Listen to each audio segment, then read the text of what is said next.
The first Lake Bonney Management Options Assessment was conducted in 1979. Today, there is still no management plan, and long-standing issues continue to highlight the need for sensible change. The Save Lake Bonney Group conducted a review of these and other contemporary issues between 2013 and 2016. In this video, we summarise our findings. Lake Bonney is a large natural feature of the River Murray on Crown land, being land that is owned and managed by the state. The functions and powers of the Crown Land Management Act are currently vested in the Minister for Sustainability, Environment and Conservation. The Minister is required to oversee the administration of all Crown land.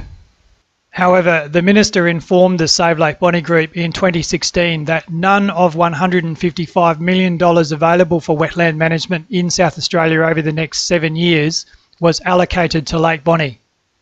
This is presumably because, although Lake Bonney is for all intents and purposes the terminus of Lochluna Wetland Complex and a member of the River Murray Act Protection Zone, the lake itself is not a prescribed park or reserve and is not officially considered to be a wetland of national or international significance. Until recently, the daily care and control of Lake Bonney was dedicated by the Minister pursuant to the Crown Land Management Act to the Barmera Council for recreational and community purposes. But in a 2011 consent determination, the Federal Court granted native title to various land in the South Australian portion of the Murray-Darling Basin, including the land and waters of Lake Bonney. The consent determination formally recognises a body of traditional rights and interests on country to which Indigenous people have a continuing connection. In conjunction with the consent determination, the state government and native title holders entered into an Indigenous land use agreement, whereby applicable land was rededicated, again pursuant to the Crown Land Management Act, for recreational and Aboriginal heritage purposes, and native title holders became jointly responsible with Barmera Council for the care, control and management of Greater Lake Bonney.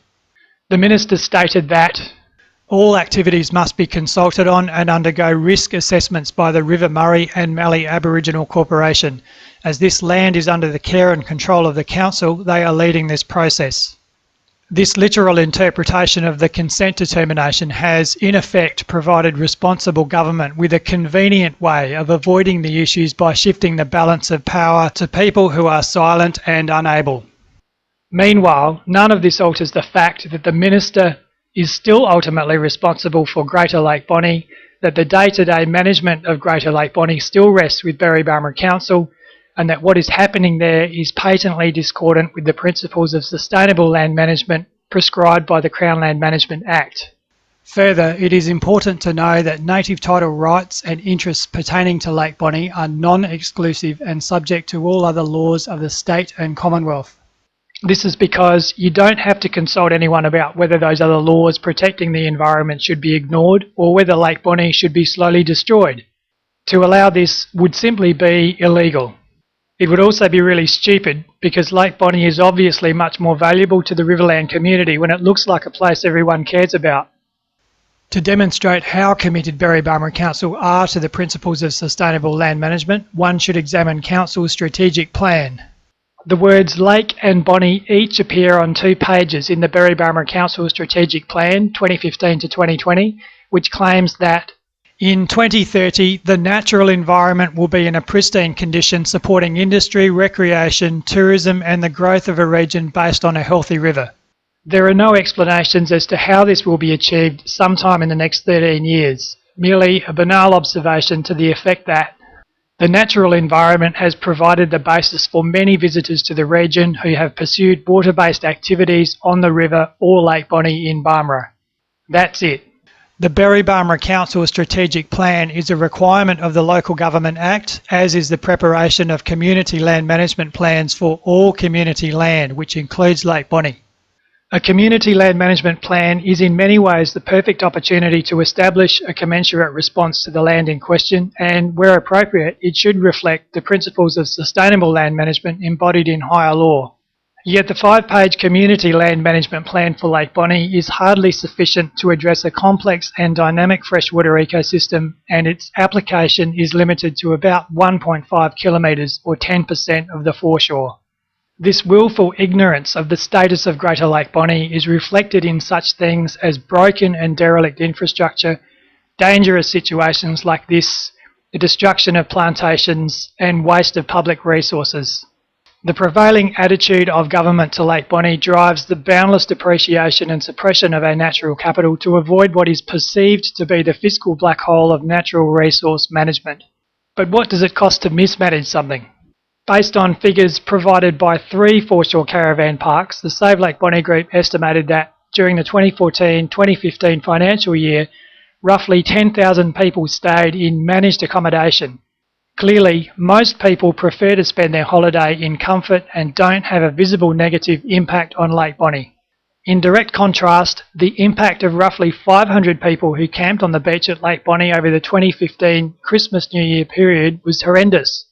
Dunes trashed, trees cut, feces and toilet paper all over the northern shore, and a half a tonne of rubbish had to be removed.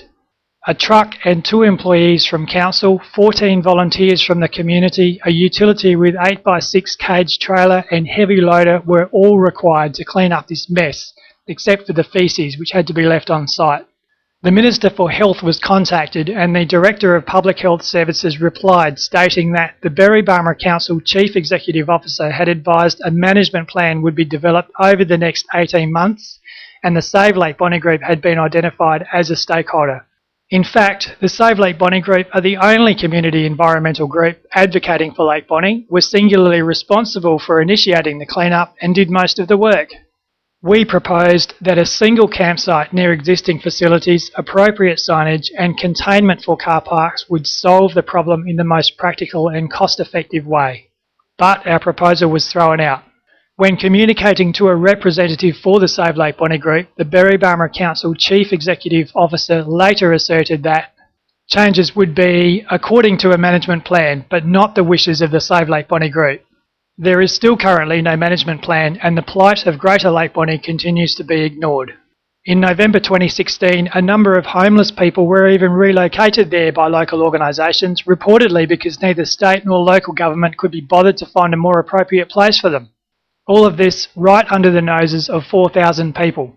Then, over the 2016 Christmas-New Year period, about 300 people camped at Lake Bonney, again leaving enough rubbish to fill a small truck. When pressed for action on public access management, the Barmera Council Chief Executive Officer said, "You need to have respect."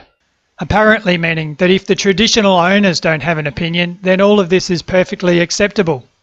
Needless to say, we have neither respect for this nonsense nor anyone encouraging it.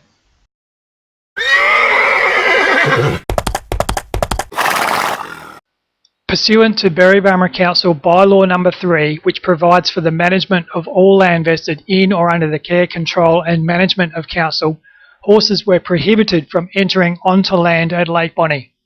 However, in direct contravention of this prohibition and in full view of the Barmera Council, horses were observed there over a period of 3 years. The story goes that someone was caught emptying dung from a horse float onto the beach before being confronted by a resident who made her clean it up. This and other objections were reported to an employee of the Barmera Council who, luckily, knew exactly who to call. Then, in 2015, a single member of the Barmera community and later others proposed that the loading, unloading, riding and swimming of horses be permitted at Lake Bonney. An advertisement in the local press called for comment and 18 submissions were received, 14 of which were from horse riding enthusiasts. Horse riding proponents said, "It will be fantastic to be able to promote our area through our governing body ATHRA and their more than 100 clubs throughout Australia. We look forward to the opportunity to be able to invite other clubs from around the state to come and enjoy the lake. And we sincerely hope that there will be a positive outcome and look forward to be able to swim in the lake with our equine friends." On the strength of these assertions, Council adopted the proposal for a 12-month trial period with regular monitoring and compliance by Council's General Inspector. According to Council's new horse riding policy, Lake Bonney offers horse enthusiasts a unique opportunity to ride and swim horses in a safe and attractive environment. It is, however, important that horse owners are aware of the need to contribute to the protection of the lake and environs and ensure their activities do not adversely impact upon the environment or other users of Lake Bonney. While the Minister was silent, the Department of Environment, Water and Natural Resources actually supported the proposal. A Freedom of Information request lodged with Barmera Council revealed that traditional owners also supported the proposal. The Save Lake Bonney group cited previous studies on the impact of horses in Australia and submitted that, under the Natural Resources Management Act, the horse is a declared species in recognition of its potential to cause environmental harm in Australian ecosystems which have not evolved with large hooved animals. And the environmental impact of horses could not be contained and managed in the proposed area, which covers the most ecologically sensitive part of Lake Bonney with the best potential for rehabilitation, and where the effect of horses on riparian soils would be akin to that of cattle and worse than four-wheel driving. In the first instance, since parts of the opposite western side of Lake Bonney are not as ecologically sensitive, the Save Lake Bonney group suggested that horses may be permitted there subject to certain conditions and a 12-month review. But to no avail. A councillor attending the proposed site in consultation with stakeholders reportedly said, "Everyone is driving all over it anyway, so we might as well let the horses in." Where permitted in Australian parks and reserves, horse riding is generally confined to hardened, well-defined trails away from major watercourses where any environmental impacts can be contained and managed. But the effects of such animals in Australian ecosystems is well known and wholly inconsistent with the general duty of care set out in the River Murray Act and the Natural Resources Management Act, which requires landowners to take reasonable measures to prevent damage to the bed, banks and shores of in situ lakes and watercourses and their dependent ecosystems. Further inquiries by the Save Lake Bonney group revealed that, despite Juna's support for such a policy at Lake Bonney, horses would emphatically not be allowed in similar circumstances in other Riverland national parks or reserves. In light of this farcical development, the Save Lake Bonney group wrote to Barmera Council invoking Section 270 of the Local Government Act and recommending that the decision be rescinded. Council has not responded.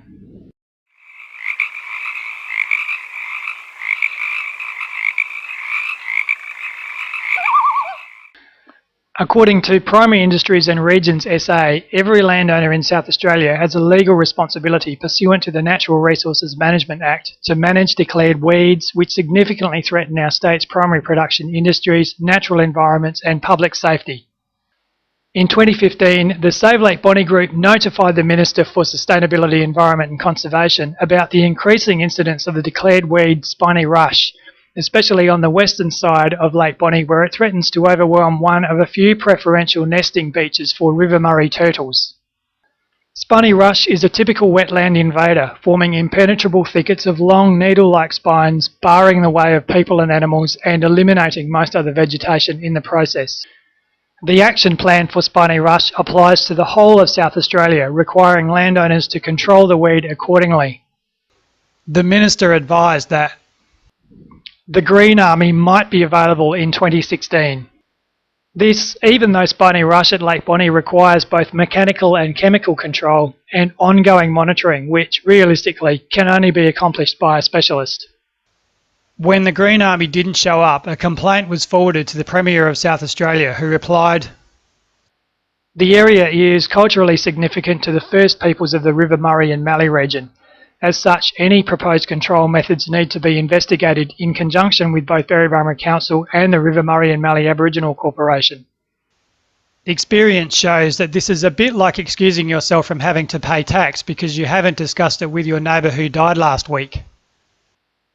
Evidently, Aboriginal cultural heritage is so important that if the Save Lake Bonney group hadn't gone to the bother of notifying responsible government, no one would even have to care. And never mind the environment. But if the objective of the Minister is actually to eradicate as much of the environment as possible, then he is well on track, because spiny rush is now also visible on the eastern and northern shores of Lake Bonney as well as in Lochluna Wetland Complex.